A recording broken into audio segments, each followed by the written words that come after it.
વિશે એક પ્રયોગ આજે હું તમને વિજ્ઞાન વિશે એક પ્રયોગ દેખાડીશ. એ પ્રયોગનું નામ છે કલર ચેન્જ. જો આ બોટલ છે, આ ગ્લાસ છે. હવે હું થોડુંક પાણી નાખીશ.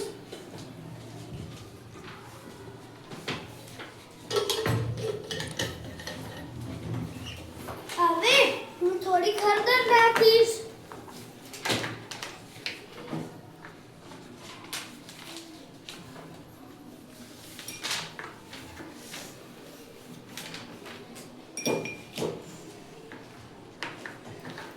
જો તો આનો કલર કેવો થઈ ગયો? પીળો.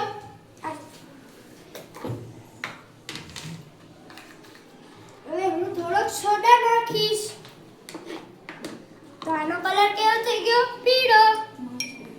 હવે હું થોડુંક લીંબુ નાખીશ.